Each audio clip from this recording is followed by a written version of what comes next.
پێغەمبەر فەرمێ صلى الله عليه وسلم إذا مات الإنسان انقطع عمله إلا من ثلاث عن ثلاث. إنسان كمر عمله کردەوەکانی ئەچڕێت تەواو، هیچی بۆ نامێنێتەوە. ئەوەی کە کردوێتی توێشی و زەخیرەی لەگەڵ خۆیاتی، سیراج و چرایە و مەرکەبی ساڵعە بەدەستی وێتی، ئەی لە پاش خۆی خێر و سەدەقەی پێگا بەڵێ سێشت سەدەقەی جاریە بۆی.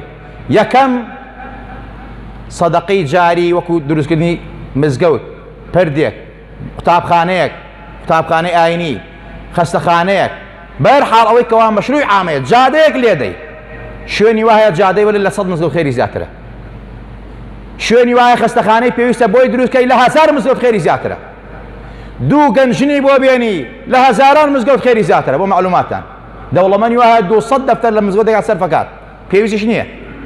ئەو 200 دەفتەرە ئەتوانێت 50 خانەوە فەقیر بکە، لە هەزاران مزگەوت خێری زیاترە.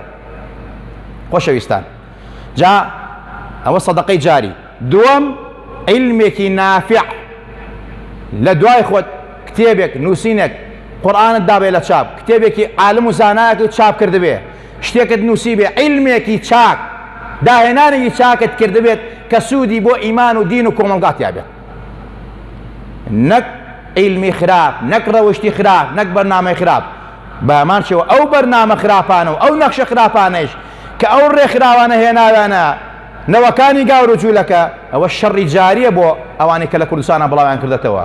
ئەو هەموو جلوبەرگە سەقەتە، ئەو هەموو جلوبەرگە بەرەڵایە، ئەو هەموو ڕێبازە بەرەڵایە، هەموو بەرنامە بەرەڵانە هەمووی شەڕی جاریە، وەکو چۆن سەدەقەی جاری هەیە شەڕی جاریشەیە. بەردەوام خوا غەزەبە بارێنە بەسەر ئەوەی کە داهێنا و هێناوێتی و ئیسیرادی کردووە. اینجا سێهەمیان وەلەد صالح يدعو له، ئینسان لە پاش خۆی مناڵێکی ساڵحی هەبێت، دوعای خێری بۆ بکاو، سەردانی سەر گۆڕەکەی بکاو، هاوکاری بکە، نەیەڵێ قەبرەکەی بێنوور بێ. پێغەمبەر فەرمێ صلی الله عليه وسلم لە ڕۆژی قیامەتە کە مەلەفی ئەعمالە دەنە دەستی عەبد و بەندەکانەوە، سەیری ئەم مەلەفی خۆیەکە کۆمەڵە خێر و خێراتی تایە، ئەڵێ خوایە ئەم پلانەکە دەستی من کەوتووە، ئەمە هی من نییە، منمانەم نەکردووە. ئەفەرمێ بەهۆی لێخۆشبوون و ئیستیغفاری مناڵەکەەوە بۆت ئەم پلانەوە دەستکەوتووە.